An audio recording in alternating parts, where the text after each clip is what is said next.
para sa mga Pilipinong magsasaka mula pa sa Amerika. Ang Avatar ay isang klase ng trichoderma na natuklasan ng Advanced Biological Marketing sa Ohio, USA. Taglay nito ang hindi bababa sa 1 bilyong dami ng spores sa bawat pakete ng Avatar para umapit sa ugat ng palay mula sa pagtanim hanggang sa pag-ani. Ang mas mahaba at malusog na ugat ng palay ay makakakuha ng maraming pataba para sa mas maraming ani.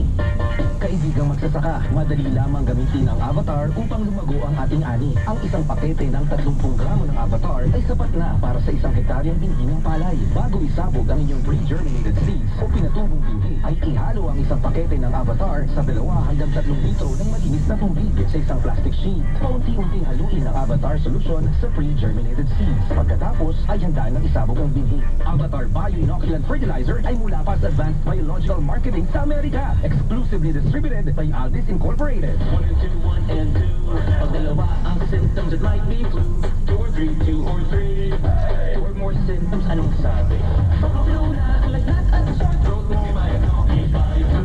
Flu na, pati basic mo, ubo. Pag symptoms, 2 or more, iba yung flu. Ang flu combination mo. Pag 2 or more symptoms, pagka-flu na yan. Kaya, may flu na.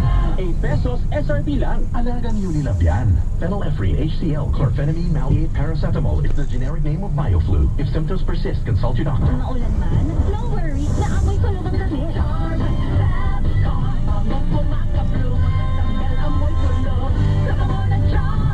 Charm Babcon with Blue Brush technology kills 99.9% of kulog-causing bacteria tested.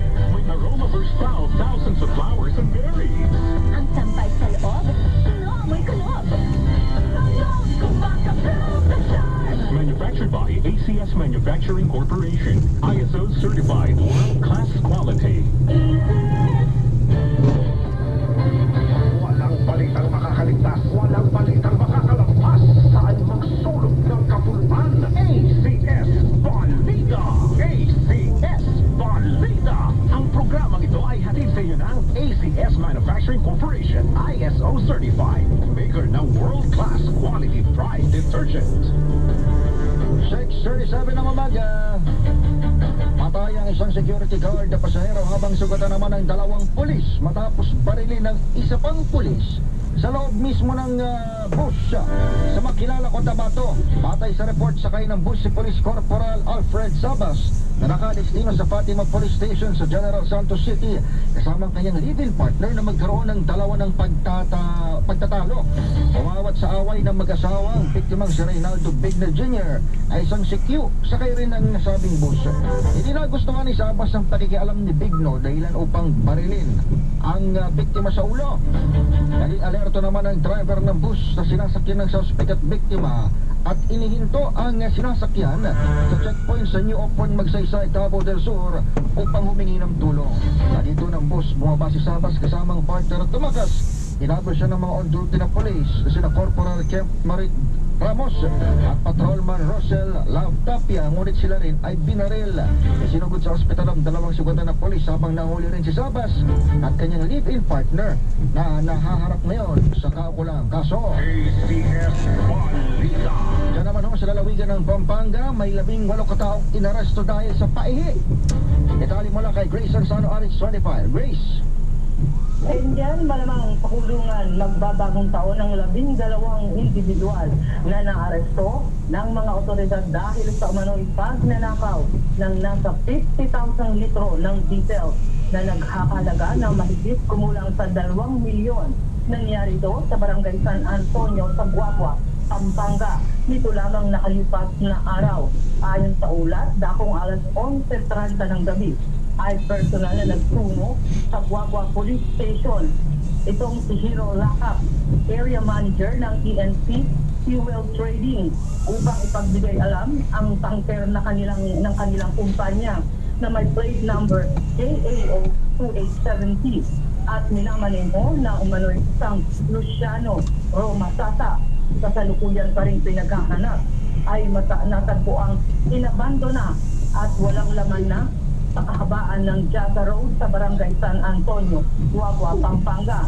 Sa isinagawang follow-up operation, gamit ang mga CCTV footage, nakumpon ang isang bakanteng loteng binakuran ng bakal na may nakahintong mga na truck. At ito ay dito nga napag-alaman na isinasagawa ang mga patulo o paihip. 18 katao na may mga aliases ang kanilang mga naaresto.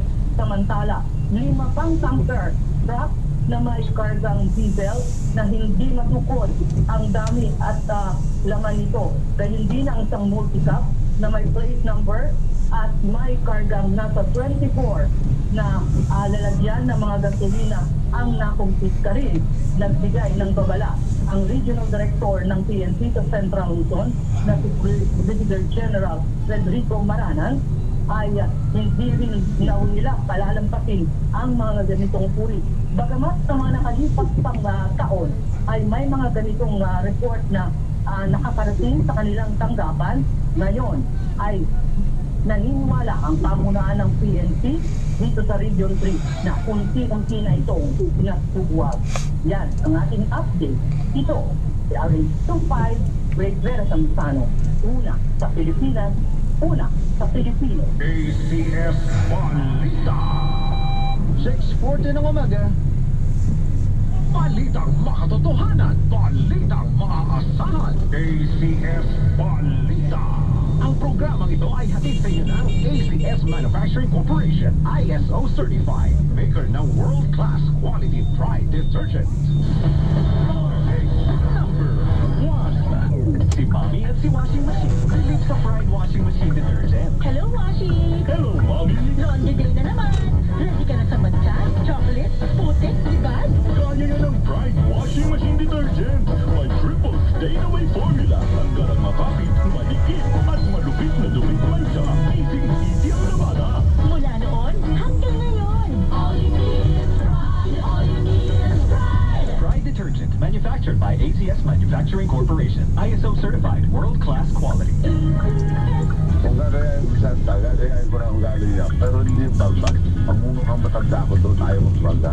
Santa, lumilipad yung usa niya. Ako hindi lumilipad. Marami akong Santa, mas marami akong layon. Mas malaking siya ni Santa, balit lang siyang tutok. Bagay sa akin itong red. Mamumuka Santa na ako rito. Pareho kami ni Santa, mahilig kami magregalo.